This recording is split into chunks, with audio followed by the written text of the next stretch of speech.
So, considering that for like the past 2 weeks, it's like most of the podcast episodes have more or less been, I don't know, almost defending women.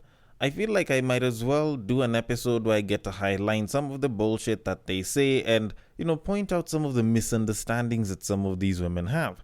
Because I feel like that's one thing that I haven't done in a while. Although I will have one where I actually do point out the men also being a little bit misunderstood. Although, with that said, there is a bit of a social situation that I need to include as well, just because, it sort of happened this week.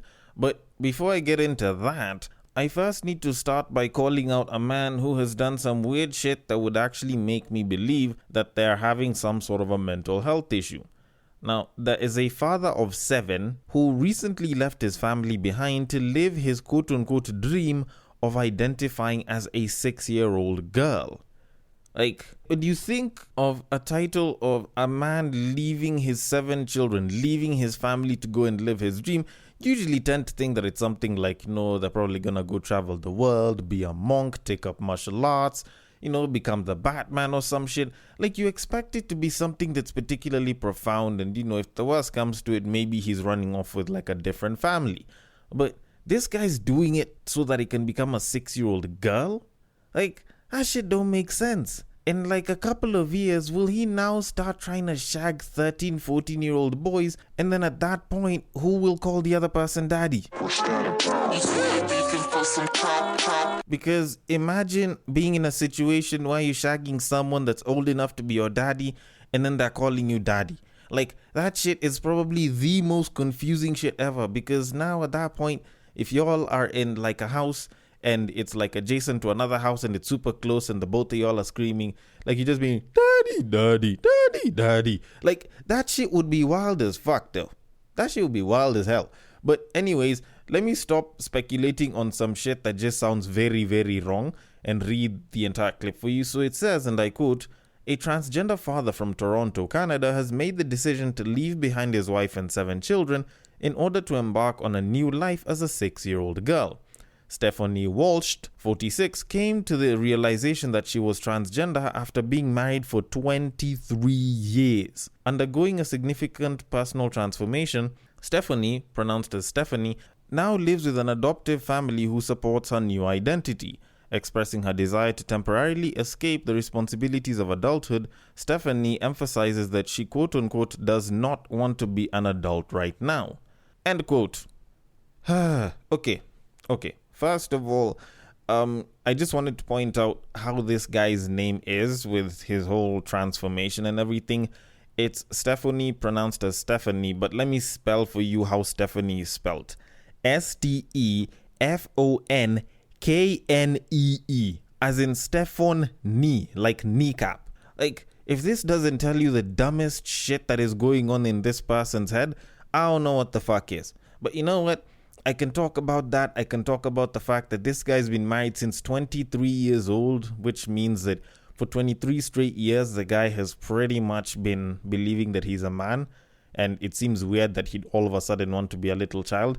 But more than that, my biggest issue here isn't the fact that this guy has decided to shift his age from 46 to 6, as if 40 years of living life doesn't do shit to a person.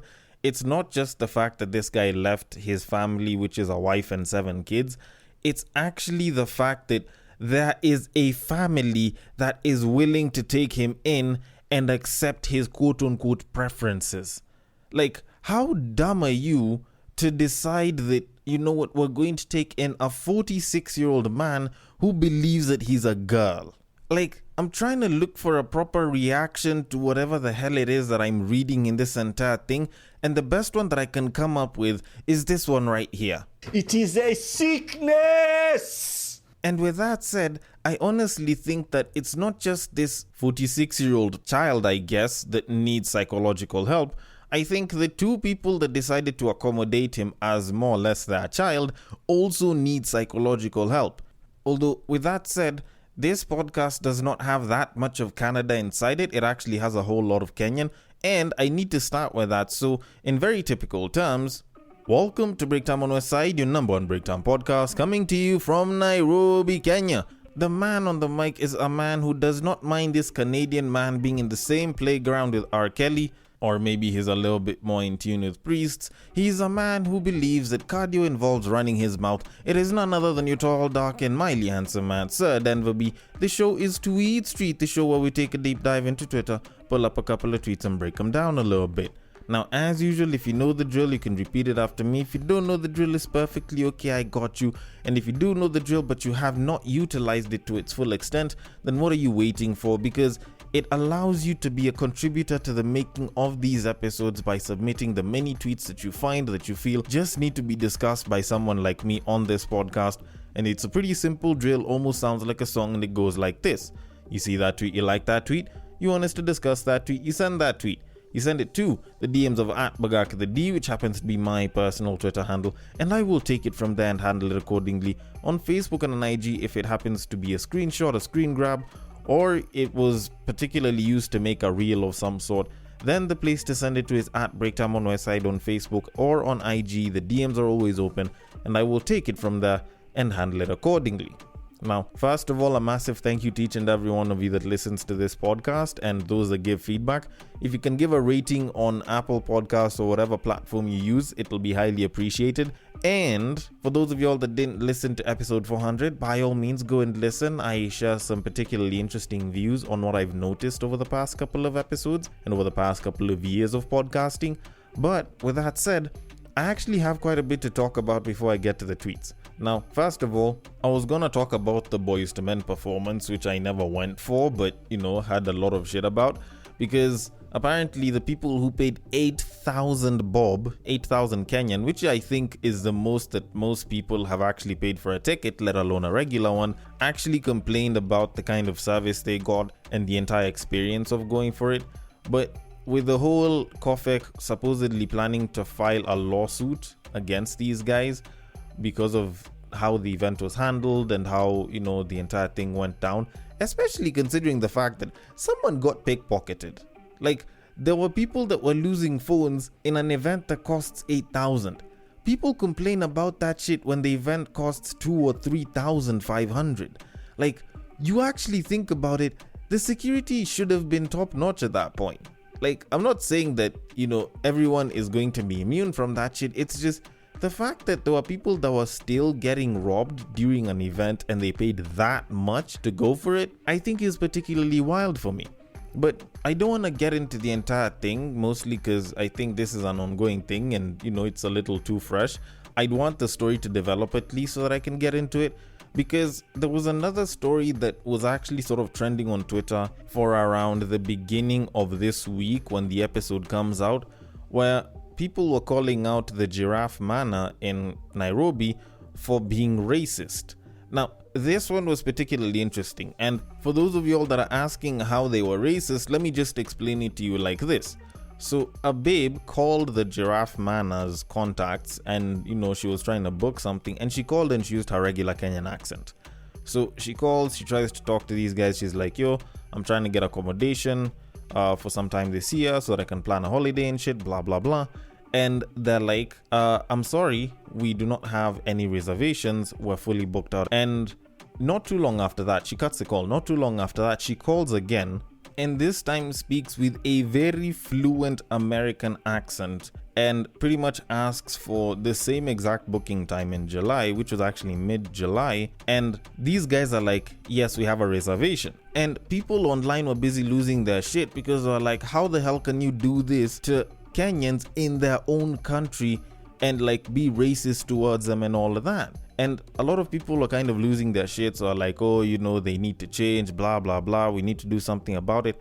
And at some point, I kind of stopped for a second while I was busy feeling bad about the entire thing. And something kind of popped up in my head. Like, if you guys know, or at least if you guys check a lot of restaurants, a lot of clubs, whether social club or a bar and restaurant and shit, if you go to a lot of public establishments, you actually see a particularly interesting signboard, normally at the entrance or somewhere around the place, which actually states, and I quote, "Management reserves right to entry."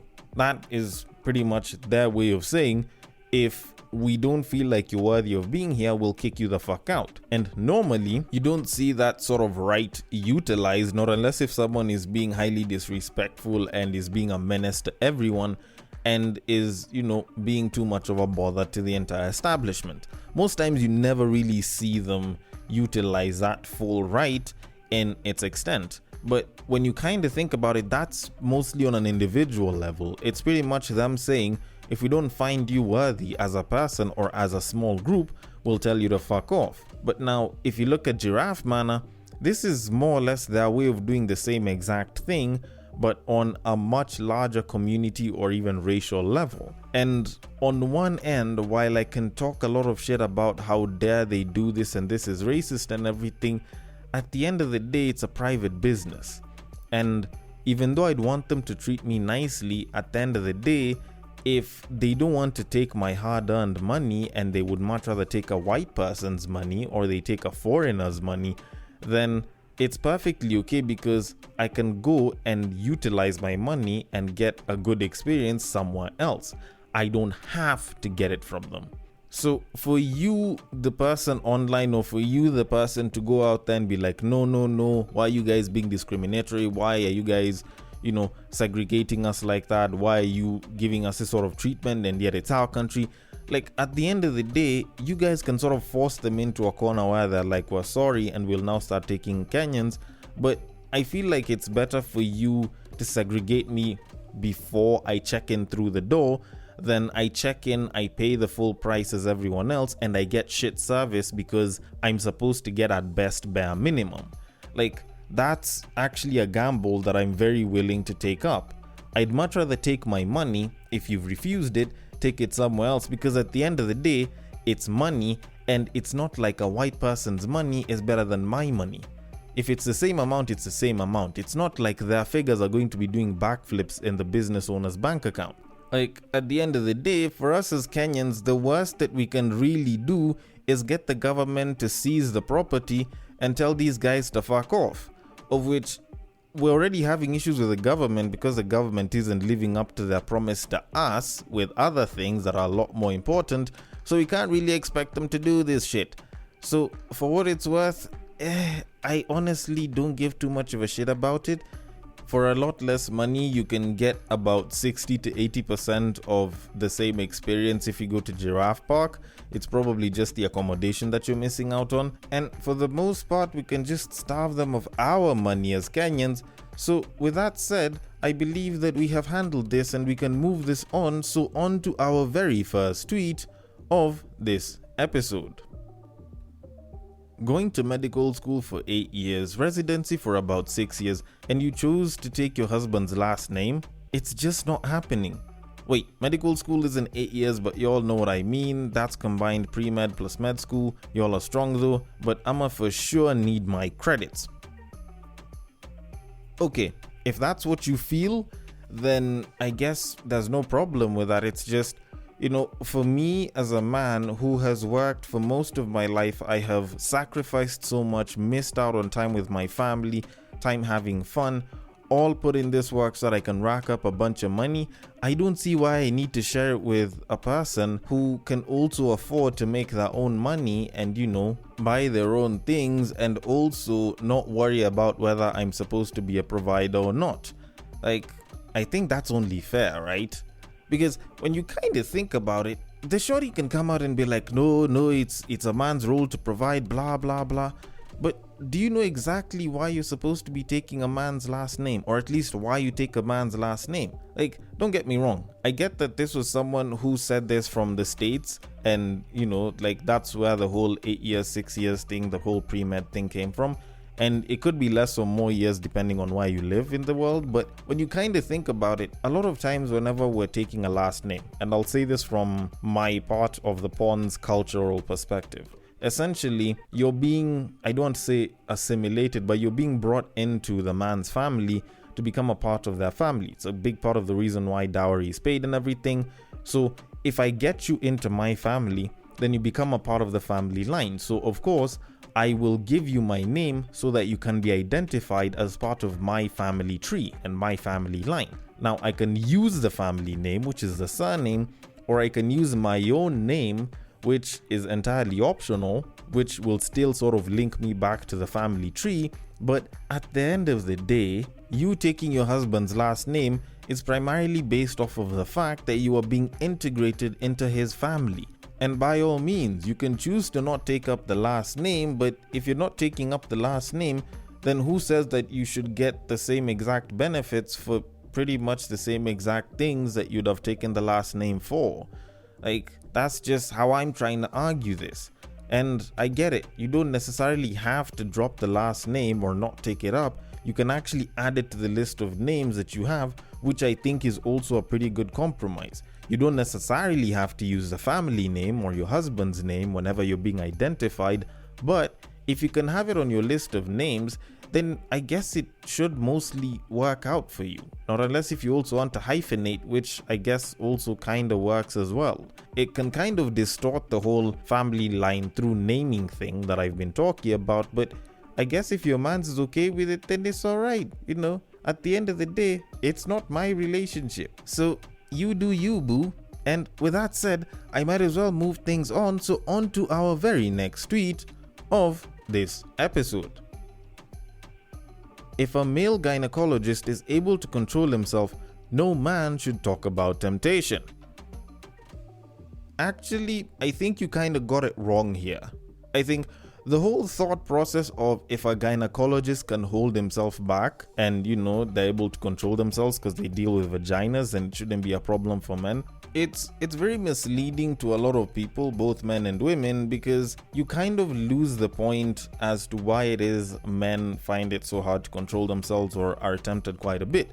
Although, then again, this was a woman who wrote this tweet, so I can understand that you don't entirely understand how men kind of function with the whole vagina and attraction and everything. Because the reality of it is, and this is something that most men kind of don't know, like, consciously, but it's sort of an unconscious thing. In as much as, yes, we like the idea of vagina and we like vagina itself, that's not really what we're mostly interested in.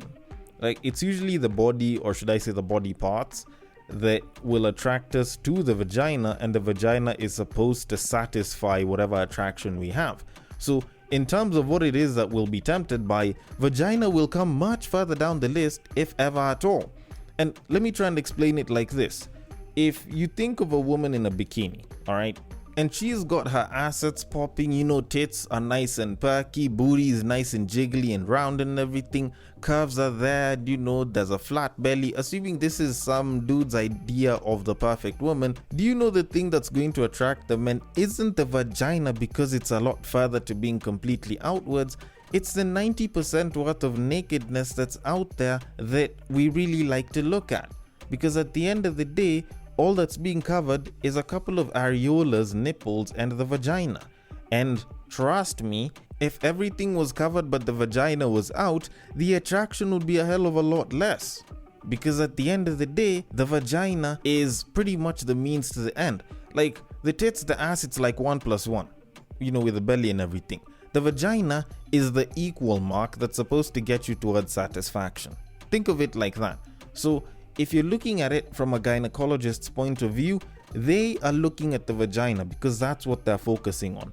If you're looking at other men out here in these streets, we're not focusing on the vagina, we're focusing on the tits, we're focusing on the ass, we're focusing on the body parts that are there that will attract us to the vagina. Because at the end of the day, I have never heard of a man who has said that they were attracted to a woman solely because of how her vagina looks. Maybe there's a couple of guys that might have that kink or that might have that fetish, but to be very honest, I have never really heard of a man that has ever said such a thing.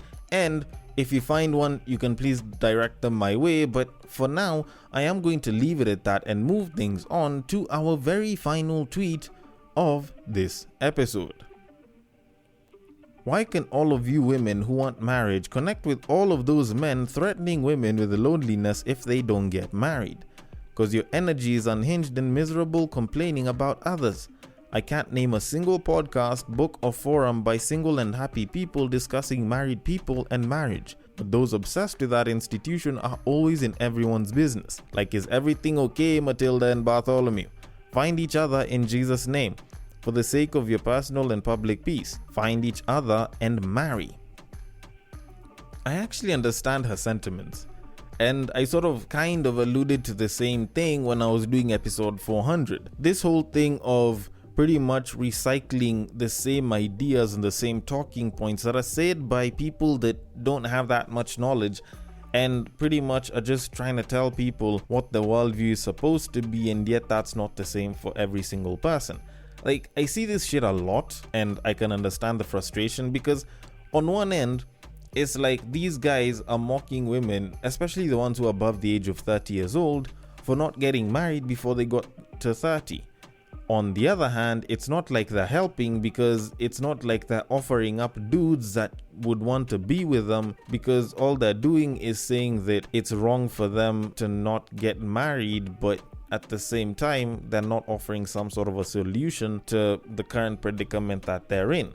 Like, it's a particularly weird thing if you think about it for a bit, because you'd expect that if you are going to say something about it, you'd probably have some sort of a solution. Or you tell them that, you know what, if you haven't thought about getting married, this would be a good time to think about it because the door's closing fast. Like, you can bring up any one of those many things. But no. You're busy saying that 30-year-old babes are the ones who are ran through. 30-year-old babes are gonna be left lonely. These babes that have chosen to prioritize their careers will be left lonely, and they won't have a man, and they're gonna feel like shit. And yet, at the time, they don't feel like shit. And don't get me wrong, it's not like they won't feel like shit in future. It's just that I find it interesting that they make it seem like the loneliness and the sadness and the feeling like shit is a matter of certainty, and it's going to be their futures. And yet the reality of it is it's mostly a possibility and not necessarily a certainty. Like, yes, is it possible that they might feel lonely later on in their lives about them not choosing to settle down earlier or choosing the good guy? Yes, that's probably going to be there for a number of them. But at the same time, does it mean that all of them aren't going to be happy?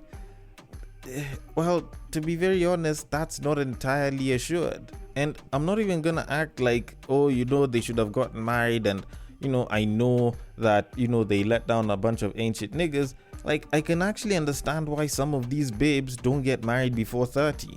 Because if you're dealing with a couple of toxic examples and a couple of ancient niggas here and there, of which I'm not saying that, it's an intentional thing or it's by accident or by design, like, you find that there's actually quite a number of men who haven't matured as fast, because people in general, especially these past two generations, have actually been maturing a lot slower. And so at the end of the day, for you as a grown woman, by the time you're getting to 30 years old, your comparable 27 to 33-year-old man might not have matured to the level that you are. So at the end of the day, a lot of the guys that you interact with are not going to be the people that you might end up settling down with, because they just haven't matured to the level that you have. And you might have to go for a couple of older guys, but that's also going to involve a bit of time. And as such, you end up using up a couple more years here and there trying to settle down. Now, of course, this could have also been solved earlier in your 20s, but at the same time, women are also maturing at a fairly slower rate than, say, the Gen Xers and going backwards and shit. Although, then again, I might be wrong about all of this shit, so I want your thoughts on it. The DMs are open. On Twitter, it is @BagakaTheD. On Facebook and on IG, it is @Breakdown on Westside. Thank you so much for listening all the way till the end, and I will catch you guys on the next break.